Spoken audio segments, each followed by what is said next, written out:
हमें सॉरी। मालूम है ये आपका दर्द नहीं, हमारा दर्द है। ये जो घाव मिला है, ये आज अगर कोई मसला है ना, तो हम ये हमेशा कहते हैं कि मसला एक ही है, वो है पीओजेके का।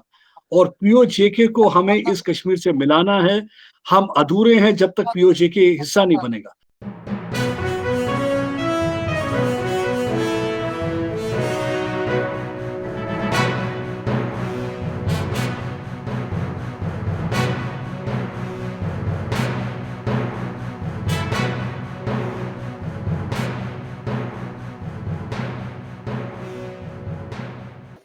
Hello and welcome to radio Himalaya news 2.0।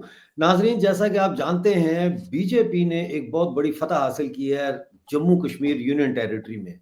BJP के सत शर्मा नेशनल कॉन्फ्रेंस के उम्मीदवार गुलाम नबी डार को शिकस्त देकर राज्यसभा के मेंबर बन गए। इसमें 4 नशिस्तों के ऊपर इंतखाबात हुए। ये 10 साल के बाद होने वाले इंतखाबात हैं, इसलिए इनकी इम्पोर्टेंस बहुत ज़्यादा है। नेशनल कॉन्फ्रेंस के 3 और बीजेपी के 1 उम्मीदवार कामयाब हुए हैं। दोनों जमातों ने सिविल सेक्रेटेरिएट के सामने जश्न मनाया है। 68 जो मेंबरान हैं लेजिस्लेटिव असेंबली के, उन्होंने वोट डाला और एक डोडा के मेंबर हैं जिन्होंने जेल से वोट डाला।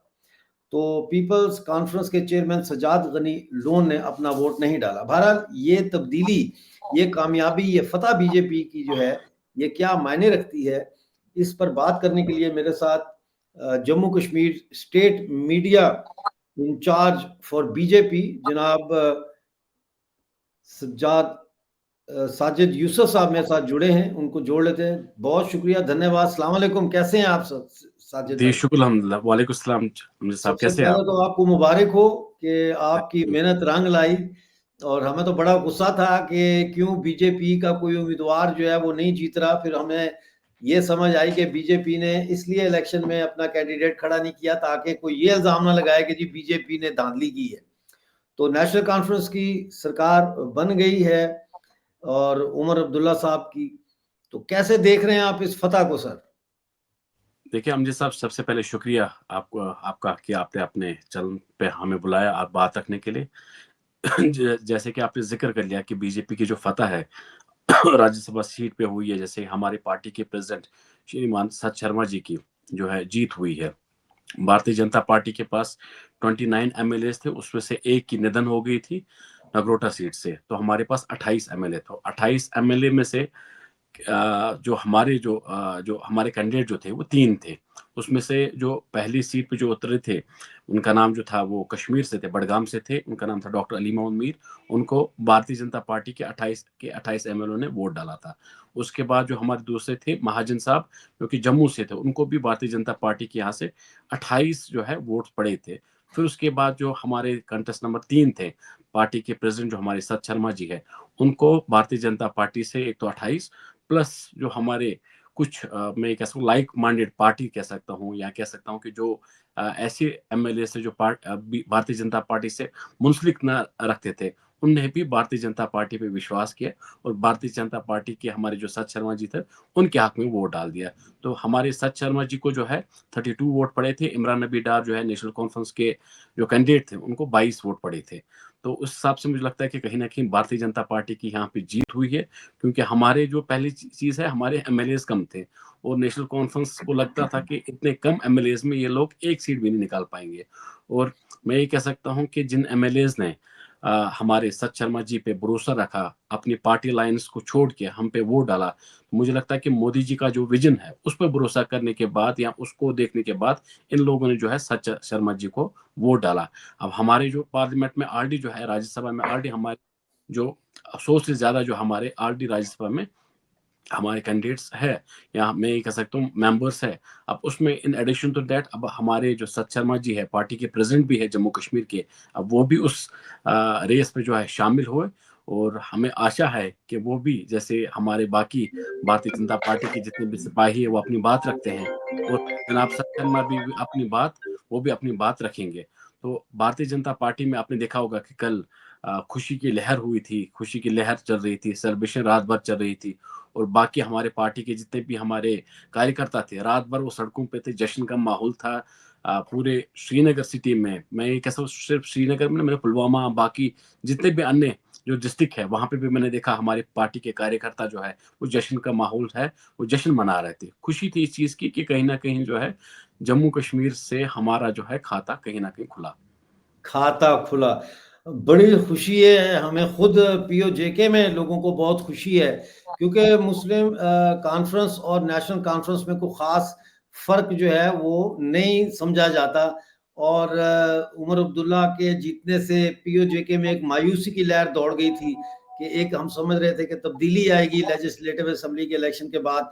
बहरहाल वो अब बीजेपी के ये जो हमारे मान सत शर्मा जी जीते हैं, तो इससे कुछ तब्दीली आएगी। हमारे साथ जो है वो प्रदीप दत्ता भी जुड़ रहे हैं जम्मू से, उनको भी जोड़ लेते हैं और फिर चर्चा को आगे बढ़ाएंगे।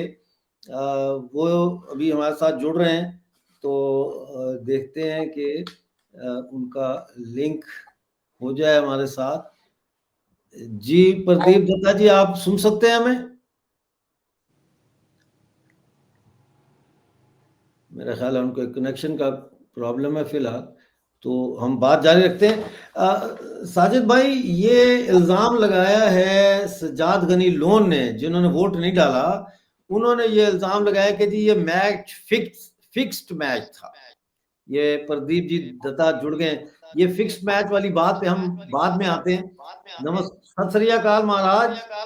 सत श्री अकाल जी। ठीक है आप? बिल्कुल बढ़िया, first class, all well. Good good good. अच्छा, बात हो रही है कि 10 साल के बाद जम्मू कश्मीर में राज्यसभा के इलेक्शन हुए और उसमें 4 नशिस्तों में से 1 नशिस्त बीजेपी ने जीत ली है, और सिविल सेक्रेटेरिएट के बाहर जो है श्रीनगर में दोनों पार्टियों ने जश्न मनाया। और मान सत शर्मा जी जो है वो नेशनल कॉन्फ्रेंस के इमरान नबी डार साहब को शिकस्त देकर तो पहुंच गए हैं राज्यसभा में। इस फतह को आप कैसे एवेल्युएट करते हैं, कैसे देखते हैं? देखिए, बहुत इंपॉर्टेंट, अगर ऐसे देख तो इसका इम्पैक्ट कुछ ज्यादा नहीं होगा, लेकिन अगर आप देखें तो साइकोलॉजिकल इम्पैक्ट इसका बहुत ज्यादा है। तो मैं जब साइकोलॉजिकल इम्पैक्ट की बात करता हूं, तो आप देख सकते हैं कि एक तो क्लीन स्वीप होता नेशनल कॉन्फ्रेंस का अगर ये बीजेपी ये सीट ना लेते, और दूसरी चीज ये है कि क्योंकि थ्रू आउट अगर कंपेनिंग देखेंगे जिस तरीके से उमर अब्दुल्ला कर रहे थे, Omar Abdullah was trying to divide एक तो जम्मू रीजन और कश्मीर रीजन, और दूसरा वो एक फॉल्ट लाइन क्रिएट करने की कोशिश कर रहे थे कि मुस्लिम वर्सेस द हिंदू डोमिनेशन, और जिस तरीके से वो चाह रहे थे कि सारी सीट्स उनको जाएं। लेकिन एक चीज ये लगता है कि देयर आर सेवरल पीपल, काफी लेजिस्लेटर ऐसे हैं, यानी कि वो आज भी उनको लगता है कि बीजेपी को वोट देना चाहिए। ऐसा नहीं है कि बीजेपी अनटचेबल पार्टी है, क्योंकि एक वक्त पर किसी ने ऐसा सोचा भी नहीं होगा, और उसकी कई वजूहत हैं। अगर आप देखिए वजूहत देखिए किस तरीके से, प्राइम मिनिस्टर नरेंद्र मोदी का रिकॉर्ड देखेंगे तो आप 30 बार जम्मू कश्मीर आ चुके हैं 2014 से लेकर अब तक, बॉर्डर के विजिट और बाकी विजिट को मिला के मेरे ख्याल से सब प्रधानमंत्री को उन्होंने रिकॉर्ड तोड़ दिया है। दूसरा, अगर देखेंगे जो मेंबरशिप ड्राइव चली है पिछले 2019 के बाद से, तो लगातार 2.5 लाख 3 लाख जो हैं वहां पे मेंबर्स बनते जा रहे हैं। कभी किसी ने सोचा भी नहीं था। मुझे आज भी याद है कि जब शुरू शुरू में मैं इंडियन एक्सप्रेस में काम करता था, तो रशीद काबली नाम के एक हुआ करते थे बीजेपी के नेता, और जब उनके अब किसी भी फंक्शन में जाया करते थे, हार्डली कोई 15 से 20 लोग होते थे, बड़ी मुश्किल से आते थे। तो अकेले वो थे जो बीजेपी का जो झंडा लेकर चलते थे, तो कोई उस समय बीजेपी के साथ जुड़ नहीं रहा था। अब देखिए साजिद यूसुफ जैसे युवा जो हैं वो बीजेपी के साथ जुड़ रहे हैं, क्योंकि उन्हें लग रहा है कि बीजेपी एक पॉजिटिव चेंज ला रही है। तो ये एक वजह है कि अनटचेबल पार्टी नहीं है। और तीसरी जो चीज इंपॉर्टेंट आप देखिए, अगर वोट शेयर देखें असेंबली इलेक्शन का, हालांकि बीजेपी ने जरूर अकाउंट अपना नहीं खोला कश्मीर वैली में, कोई उनको वहां से सीट नहीं मिली, जम्मू में मिली। लेकिन आपको समझना होगा, जब हम जम्मू की बात करते हैं तो जम्मू जो है टोटली मुस्लिम डोमिनेटेड एरिया नहीं है। जम्मू के कुछ एरियाज जो है हिंदू डोमिनेटेड हैं, और कुछ एरियाज हैं जहां पे मुस्लिम डोमिनेटेड एरियाज हैं। उसके बावजूद बीजेपी ने उन मुस्लिम डोमिनेटेड एरियाज में 5 सीट निकाली, यानी कि मुस्लिम्स एक्सेप्ट कर रहे हैं बीजेपी पार्टी को। ऐसा नहीं है कि मुस्लिम बीजेपी को वोट नहीं डाल रहे हैं, क्योंकि उन्हें लग रहा है कि जो चीजें बदलाव आ रहे हैं, जो पॉजिटिव चेंजेस आ रहे हैं, सबसे बड़ा जो पॉजिटिव चेंज मैं आपको कहूंगा, एक माँ अपने बच्चे को नहीं खो रही है, उसके आंखों में आंसू नहीं है, पत्थरबाजी नहीं हो रही है, पैलेट गन की वजह से किसी की आंख नहीं जा रही है। तो ये वजह क्यों हो रही है? क्योंकि ऐसा हुआ है कि उन्होंने रियलाइज किया है कि हमें टूरिज्म की तरफ जाना चाहिए, टेररिज्म की तरफ नहीं जाना चाहिए, स्टोन पेल्टिंग को छोड़ के अपना मुस्तकबिल बनाना चाहिए। क्योंकि ये जो पॉलिटिकल पार्टी थी, दिखा तो रही थी, ये main stream political party, they had been showing that solidarity, but when you show solidarity without any responsibility, that is only performance for the camera, where you are looking at the vested interest. That is what actually these political parties had been doing. So that's one of the reason दैट आज के दौर में आप कहेंगे तो प्रधानमंत्री मोदी की आपको कॉन्स्टिट्यूंसी एक नजर आएगी जम्मू कश्मीर में, क्योंकि वोट शेयर जो है असेंबली इलेक्शन में इंक्रीज हुआ है +6%, जो कि कभी हुआ नहीं था। दैट मीन्स कि एनसी का अगर वोट शेयर देखेंगे +2% इंक्रीज हुआ, कांग्रेस का -6 हुआ, पीडीपी का -14 हुआ। तो ये सारे जो आंकड़े हैं ये पिक्चर बयान करते हैं। मेरे ख्याल से साइकोलॉजिकल एक विक्ट्री है बीजेपी के लिए। अगर देखें तो ऊपर कोई इतना बदलाव नहीं है, लेकिन एक चीज क्लियर होती है कि that there are people who are accepting BJP and BJP in Kashmir Valley also, and there are Muslim who are voting for the BJP. और अगर लेजिस्लेटर आज एनसी को छोड़ के उनके कैंडिडेट को वोट डाल रहे हैं, दैट मीन्स लेजिस्लेटर जो वहां से इलेक्ट होकर आए हैं और वो इंडिपेंडेंट है या कोई भी है, वो भी उनको वोट डाल रहा है, दैट मीन्स उनके हक में, that means they are accepting the BJP. So that it's a very big change. I think they prevented NC from clean sweep, और वो करने नहीं दिया उनको। बहुत महत्वपूर्ण जानकारियां दी हैं आपने और बड़ी अच्छी बातें की हैं। 2 फॉल्ट लाइंस के जम्मू और कश्मीर के दरमियान एक दरार पैदा की जाए, उसमें भी ये कामयाब नहीं हुए। और दूसरा जो मजहब का कार्ड खेलते हैं, मेरे ख्याल है पूरे हिंदुस्तान में अब ये मजहब का कार्ड बहुत कमजोर हो गया है। लोग जान गए, सोशल मीडिया इतना आम हो चुका है, और हमें कभी भी ये नहीं सोचना चाहिए कि हम मुस्लिम हैं, हिंदू हैं, सिख हैं, ईसाई हैं। हम हिंदुस्तानी हैं, वी आर इंडियंस।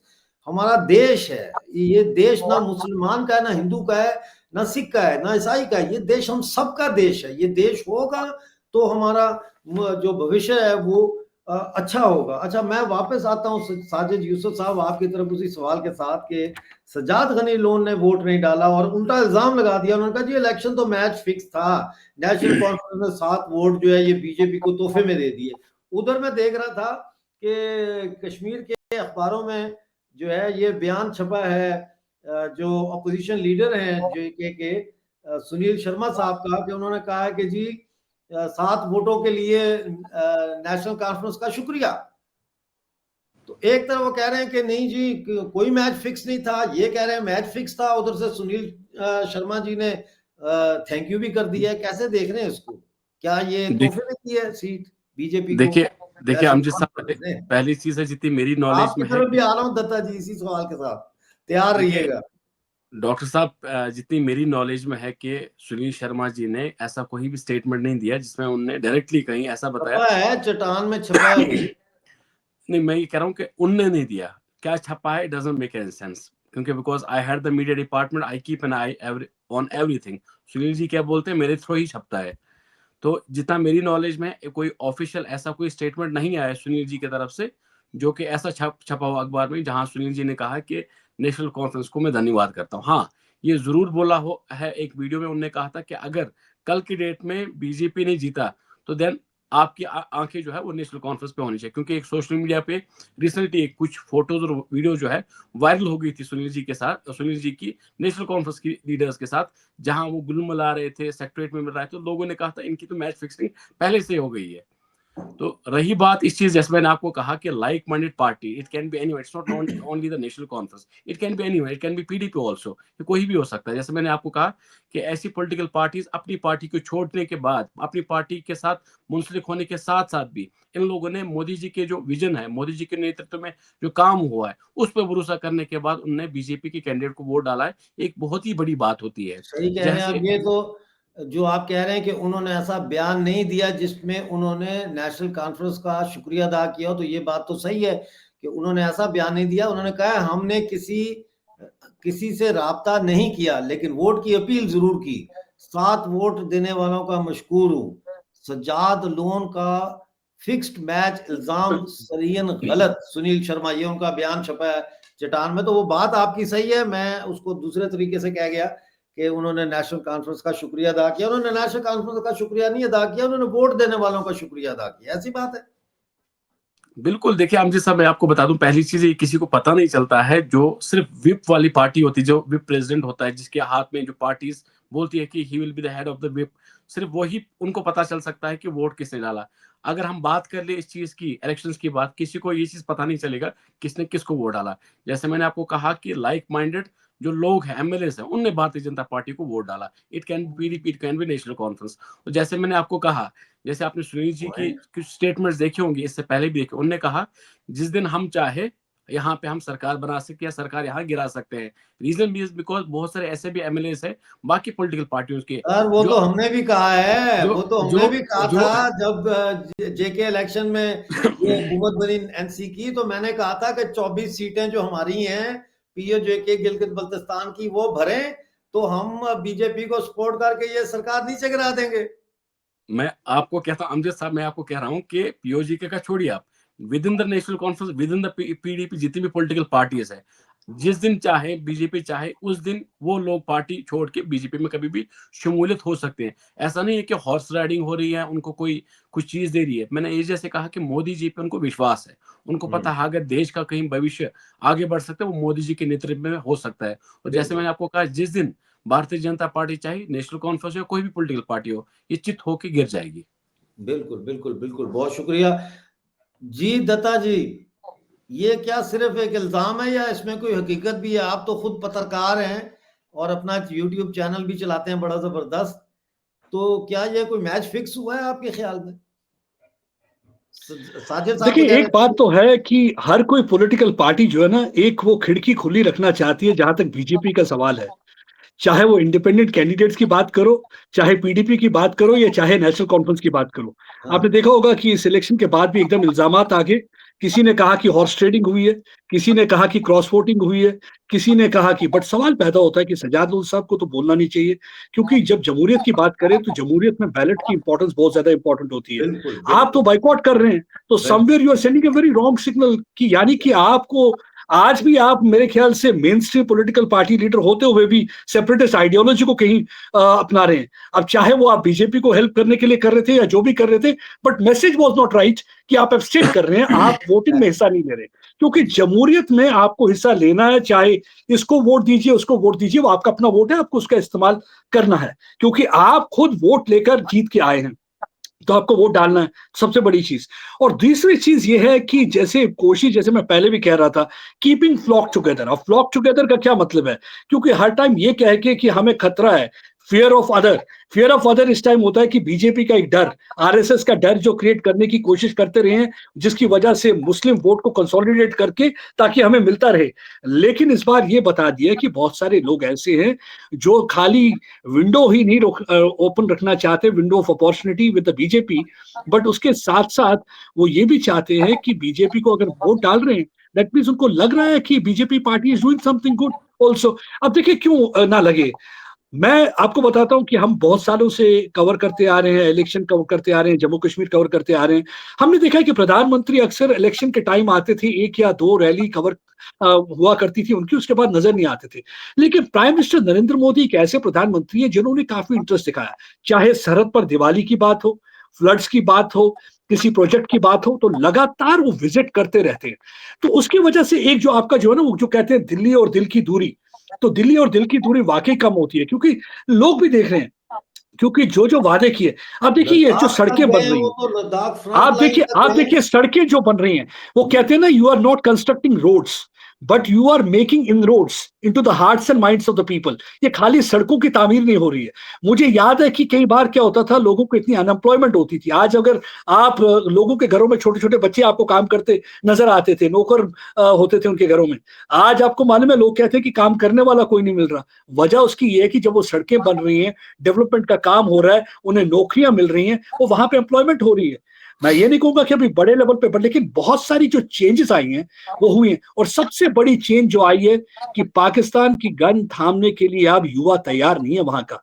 हमारे सामने है साजिद यूसुफ जैसे लोग, जो इस समय, आप इनको मालूम है कि जमहूरियत की इंपॉर्टेंस कैसी है। अब देखिए, और आज का दिन आपने जितना चुना, और आपको पता है 15 अगस्त को झंडा और डॉक्टर अमजद साहब, आज का दिन बहुत ही, आपको पता है डॉक्टर अमजद साहब, आज का दिन वैसे भी बहुत इंपॉर्टेंट है।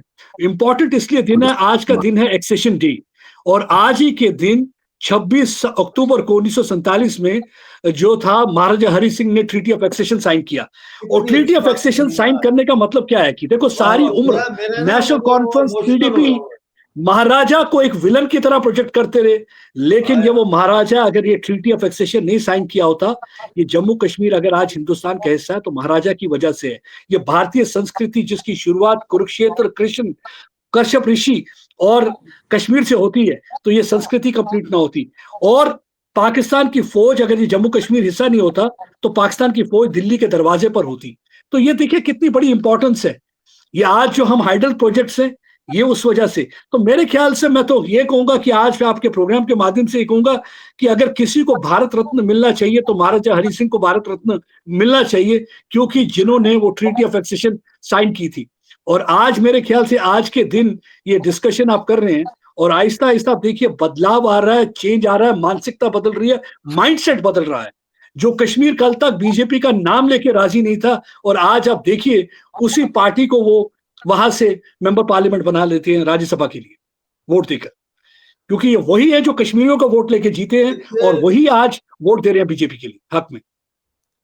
दत्ता जी और साजिद जी, देखिए आज वो दिन है जिस दिन हमारे महाराजा ने भारत के साथ एक्सेशन किया,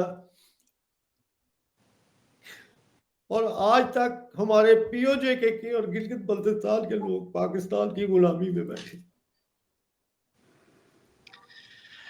ये अमजद साहब, ये आपके जो आंसू है ना, ये बेकार नहीं जाएंगे। मैं मानता हूं कि आप जो भावुक हो रहे हैं ना, आपसे ज्यादा हम भावुक होते हैं। हमें मालूम है ये एक्सेशन डे तब तक कंप्लीट नहीं होगा। हम जरूर मना तो रहे हैं, लेकिन ये तब तक कंप्लीट नहीं होगा जब तक ये पाकिस्तान ऑक्यूपाइड जम्मू कश्मीर को इस कश्मीर से मिलाया ना जा सके। ये तब तक कंप्लीट नहीं होगा। ये हम सब मतलब इसी उम्मीद, इसी ख्वाब के साथ जिंदा हैं। जो 1994 में रेजोल्यूशन पास किया गया था अटल बिहारी वाजपेयी जी के टाइम, और जिसके बारे में अमित शाह जी ने भी पार्लियामेंट में कुछ साल पहले कहा था, इस पीओके के लिए अगर जरूरत पड़ी तो जान भी दे देंगे। आप देखिए हर दिन हमारा फौजी जान दे रहा है। पीओजे को भारत माता से अलग किया गया, ऐसे है जैसे एक बच्चे को उसकी पैदाइश के टाइम पे अपनी माँ से जुदा कर दिया गया। वो माँ का फोटो तो देख सकता है लेकिन माँ को मिल नहीं सकता। सर, हमारी ये उस्ताद कब खत्म होगी सर? कब? 13 लोग इन्होंने पिछले महीने गोलियां मार दी कश्मीर में, हमारे उधर पीओजे में। ना सड़कें हैं, ना पानी है सर, ना रोटी है, ना जॉब है। जो औरत प्रेग्नेंट होती है, यंग औरत, उसको बोलते हैं कि इसके पेट में एक इमिग्रेंट पल रहा है, क्योंकि उसने 17-18 साल का होकर मिडिल ईस्ट चले जाना है नौकरियां करने, 3rd क्लास जॉबें करने, टॉयलेट साफ करने, सिक्योरिटी गार्ड बनने, कुक बनने। साजिद यूसुफ साहब, पता नहीं कहां से बात कहां चली गई। ये दत्ता जी ने 26 अक्टूबर का जिक्र करके ऐसा कर दिया है कि आई एम रियली सॉरी, मैं इमोशनल हो गया हूं। लेकिन आप कैसे देख रहे हैं, कितना और वक्त समय लगेगा सर हम लोगों को अपनी धरती माँ से लिपटने के लिए? सर तड़प रहे हैं हम सर। मैं तो अगर इंडिया आ गया तो मुझे तो रनवे से उठाने के लिए लोग लाने पड़ेंगे कि मैं चिमट जाऊंगा अपनी धरती के साथ। चिमट जाऊंगा अपनी माँ के साथ। हमें मालूम है ये आपका दर्द नहीं, हमारा दर्द है। ये जो घाव मिला है, ये आज अगर कोई मसला है ना, तो हम ये हमेशा कहते हैं कि मसला एक ही है, वो है पीओजेके का। और पीओजेके को हमें इस कश्मीर से मिलाना है। हम अधूरे हैं जब तक पीओजेके हिस्सा नहीं बनेगा। और आज आप देख रहे हैं हमारा फौजी जब सरहद पे जान दे रहा है, ये जान किस लिए दे रहा है? ये जम्मू कश्मीर के लोगों के लिए जान दे रहा है। ये आपके जो बच्चों को, मुझे आज भी याद है, मुझे एक बार वांगत एक यहाँ पे श्राइन है, तो वहां पे मैं गया हुआ था। हमारे यहाँ पे मियां अल्ताफ साहब है जो इस समय मेंबर पार्लियामेंट है, उनके वहां पे एक फंक्शन था। तो वहां पे पाकिस्तान से कुछ पत्रकार आए हुए थे। तो वहां पे उन पत्रकारों ने कुछ अपने साथ धागे लाए थे। तो मैंने उनसे पूछा, ये धागे क्या लेके आए हो? कहते ये माओ ने कहा है कि इस जियारत पे ना आप धागा बांधिएगा। मैंने कहा क्यों? कहा कि उन्होंने, जब उनके यहाँ पे औलाद नहीं होती थी, उन्होंने यहाँ पे धागे बांधे थे और उनके घर पे औलाद हुई थी कोई 8-8, 10-10 साल के बाद। आज उनमें से कई बच्चे पाकिस्तान और इंटर सर्विस इंटेलिजेंस ने मुजाहिद बनाकर उनको भेज दिया, टेररिस्ट बनाकर इस कश्मीर में। आज वो माएं हमको धागे दे रही है कि आप धागे बांधो ताकि हमारे बच्चे वापस सही सलामत वापस आ जाएं और ये जंग और ये जो बंदूक बरदार का काम ये छोड़ दें। तो ये मतलब आप समझ सकते हैं, माएँ दोनों तरफ तड़प रही हैं। लेकिन जी, इन्होंने आप जिस तरीके से इस्तेमाल किया है, हमें कैनन फॉडर की तरह लेकिन ना पाकिस्तान ने इस्तेमाल किया है। बिल्कुल, ये बिल्कुल खैर-ख्वाह नहीं हो सकता। कि बीजेपी को कहते हैं ये एक हिंदू जमात है, ये ऐसी जमात है, वो आरएसएस जमात है।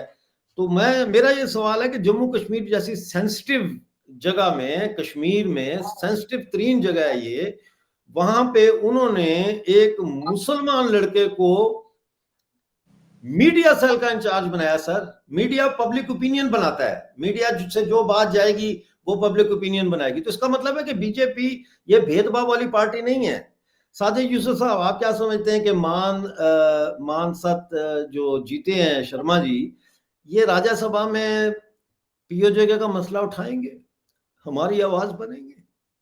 देखिए अमृत साहब, मैं आपको बता दूं कि देश के सबसे बड़े जो हमारे हैं गृह मंत्री साहब, जब भी आपने उनके स्टेटमेंट, जब भी उनको मौका मिलता है पार्लियामेंट में बोलने का, वो हर बार जो है पीओजेके पे बात उठाते हैं। ये देश के गृह मंत्री बोल रहे हैं। अगर आपने कुछ दिन पहले, एक हफ्ते पहले देखा होगा स्टेटमेंट, देखो डिफेंस मिनिस्टर का, डिफेंस मिनिस्टर साहब ने भी पीओजेके का जिक्र कर लिया। उन्होंने कहा अगर बात अब होगी वो होगी पीओजेके पे। मैं आपको दूसरी चीज बता दूं इन एडिशन टू दैट, अगर आपको याद होगा, आपने अभी सवाल किया था कि हमारा सपना कब पूरा होगा। मैं आपको ये बता दूं कि एक माँ के 2 बेटे थे, दोनों ज़ख्मी थे, और एक जो माँ का बेटा जो था वो ज़ख्मी था। 2019 के बाद उसका ट्रीटमेंट स्टार्ट हो गया। ट्रीटमेंट स्टार्ट होने के बाद उसका जो इन्फेक्शन था, जो बीमारी लगी थी, उस बीमारी का आहिस्ता-आहिस्ता इलाज करने के बाद आज एक बेटा जो है वो तंदुरुस्त है, वो फला-फूल रहा है। और अब सीधी-सी बात है, जो दूसरा माँ है, माँ का जो दूसरा बेटा है, सीधी-सी बात है, एक बेटा तंदुरुस्त हो गया, अब एक बेटा तो माँ के साथ है। वो एक बेटा भी माँ के साथ जुड़ने के बाद अब जो है हमारा जो दूसरा एक अंग है, मैं ये कह सकता हूँ हमारा जो जख्मी अंग है, अब उसको भी लेने का काम जो है इसके बाद होगा। आप निश्चिंत रहिए। बहुत शुक्रिया प्रदीप दत्ता जी आपका, और साजिद यूसुफ शाह जी आपका आज के इस कार्यक्रम में जुड़ने का। मैं अपने दर्शकों से एक दफ़ा फिर जो है वो अपोलोजाइज करता हूँ कि मैं ब्रेक डाउन हो जाता हूँ। ये मामला ही ऐसा है क्योंकि हमारे जख्म बहुत हैं, हमारी माँ बहनों का इतना बलात्कार, कोई कहता है अपने मुंह से कि मेरी माँ का बलात्कार हुआ है, तो कितना जुल्म मैं हुआ आपको होगा कि सैल्यूट हम ये मैं कहते हैं। डॉक्टर साहब आपको सैल्यूट करता हूं, आपके जज्बे को सैल्यूट करता हूं, आपके जुनून का सैल्यूट करता हूं, जिस तरीके से बेबाकी से आप बोलते हैं। मेरा आपसे इसी वजह से ये जो रिश्ता है ना, कॉलिंग स्पेड स्पेड, क्योंकि हमने देखा है कि लोगों ने अपने मफाद के लिए अपनी माँ को बेच दिया, लेकिन आप वो शख्स हैं जो अपनी माँ के लिए, उसके लिए हमेशा तैयार रहते हैं। तो तभी तो हम कहते हैं मातृभूमि। और ये जो भारत माता की आप जब बात करते हैं, तो हम यही जो चीज है, ये सूत्रधार है जिसने आपको, मुझको और साजिद यूसुफ को जोड़ा हुआ है। साजिद बिल्कुल यूसुफ देखिए, ये वो शख्स है जिसने अपनी पर्सनल लॉस हुआ है। इसी बिल्कुल, पाकिस्तान से जो बंदूक आई, उन गोलियों की वजह से he has lost his mother. I know. तो आप इनसे ज्यादा कौन समझ सकता है दर्द। और बिल्कुल मुझे याद है, जो लोग इसके इर्द गिर्द मंडरा रहे होंगे, जो आज आते हैं, साजिद यूसुफ ये नहीं देखता कि वो किस आइडियोलॉजी को बिलोंग करते हैं। आज साजिद यूसुफ तैयार है उनके लिए काम करने के लिए। और बिल्कुल बीजेपी भी ये नहीं सोचता कि वो साजिद यूसुफ किसका काम लेके आ रहा है, क्या वो सुन्नी है, क्या वो शिया है, क्या वो कश्मीरी है, क्या वो साउथ कश्मीर का है, नॉर्थ कश्मीर का है, वो काम कर रहे हैं। तो मेरे ख्याल से ये बदलाव जो आई है, इसी वजह से आया है, क्योंकि एक पॉजिटिव जो चेंज आ रही है आहिस्ता आहिस्ता। जैसे युवा ने बंद कर दिया बंदूक उठाना, मेरे ख्याल से सबसे बड़ी चेंज। आप देखिए, माए एक थैंक यू कहती हैं, जब वो मोदी जी की तरफ देखती होंगी, थैंक यू कहती होंगी, क्योंकि उनके आंखों में आंसू नहीं है। आज वो अपने बच्चों के लिए तरस दे रही हैं। एक वक्त आता था, एनकाउंटर में होता था, माए आती थी, बेटा सरेंडर कर दे, वो मारा जाता था वो एनकाउंटर के अंदर। तो क्योंकि पाकिस्तान ने उसको बंदूक थमा दी। पाकिस्तान को कुछ नहीं चाहिए था, पाकिस्तान को पानी चाहिए। Pakistan has nothing to do with the Kashmiris emotions dollar and चाहिए, सेंटिमेंट्स। डॉलर, पाकिस्तान को डॉलर चाहिए। बहरहाल बहुत डॉलर शुक्रिया चाहिए। साजिद यूसुफ साहब और प्रदीप दत्ता जी आपका। मेरी तरफ से आज आपने अपने परिवार वालों को नमस्कार कहना है, अस्सलाम वालेकुम कहना है, सत श्री अकाल जरूर कहना है। जी डॉक्टर साहब का बिल्कुल। खुसूसी सलाम आया है क्योंकि हम सब एक ही हैं। बहुत शुक्रिया आज का प्रोग्राम देखने का नाजरीन। उम्मीद है आपको प्रोग्राम पसंद आएगा। प्लीज वीडियो को लाइक करें, शेयर करें और कमेंट्स में जरूर बताएं कि आपके आज के प्रोग्राम के हवाले से क्या कोई सवालात हैं या क्या विचार हैं। जय हिंद। जय हिंद। जय हिंद।